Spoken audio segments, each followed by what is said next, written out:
جالك يا بريدة قشتي مجرتا سلانو مجرتا قال لي تو مريم نقوم هنا بقبدا يا بليديه أيان كبو والله اني نغيان كبا ما فكرت نرفقت يا ابو بر أنا ما في مجاني ما لا سران فقاني الراوس بران أولو كبو والله يا مريماتو جو أردو كان نبرد تتات جونين كانين دران قطاتو تاتلي لغت أركتنا الدنديمي قبطان سنجي يونا برد تتات أما سبرو دفاس قبسا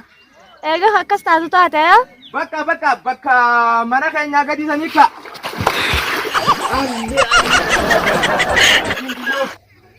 Wai sirkin guru na duci ta yabo malama ta dira bishikan ji ma sirkin na racu faranta na malta yo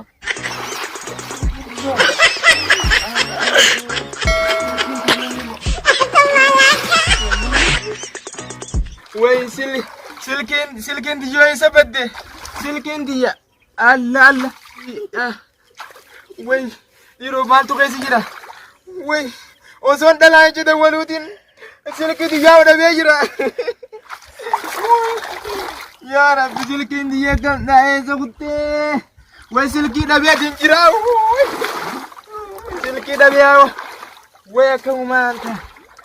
silkin wai silkin e zakutte biro silkin Wai ya Allah Of alhamdulillah Wai silkin di yawo na yala badde Ya wasa kayaknya ga Lal Akante kanu magartanimi Jana jechuun badduudha janaan waan hin taane keessa nayti siis qaanyeessiti anuu kunoo ni agartan bishaan kana keessa nayte yaawo wayyaa rabbii kiyyaa gana ismutan akka yana godheemi ittiin deebu intala tana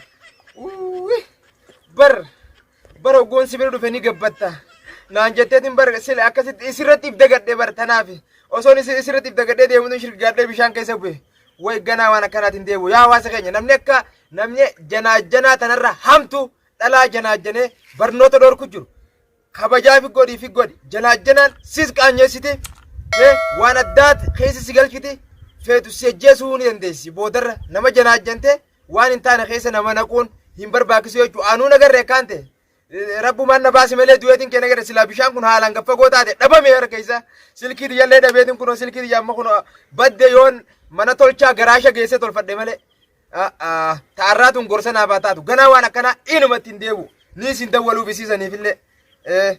yoon fuudha barbaade karaa nagaatiin karaa halaaliin dhaqee ganda isaanii dhaqee dubbisa malee janaan barnoota ififuu waa hundaadhaan dhorkitee jirtun atillee yaa shamarree teenya dhiira janaajjante waan hin taane keessa hujiin dhorkin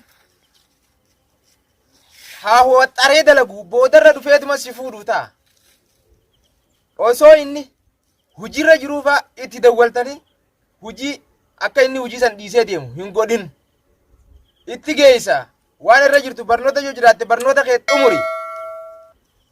waan itti jiru san bakkaan gahi boodarra fuudha kee ittuma geessaan siin jee yaa shamarree teenya akka maryamaan na goote kana shamarran nama biraa akkana godhu jirtu laal suutumatti deebiin siin jaa suutumatti anu akkanaan ta'e ni gartan dhiiratti hin jarjarina dhiira jarjartanii bishaan wasaa kana nama nu baasina beekadha ammoo beekadha shamarreen teenyalleen tanaan isinii dhaam uno Allah yaa rabbiu Allah huccun diyyaawni jalaa badde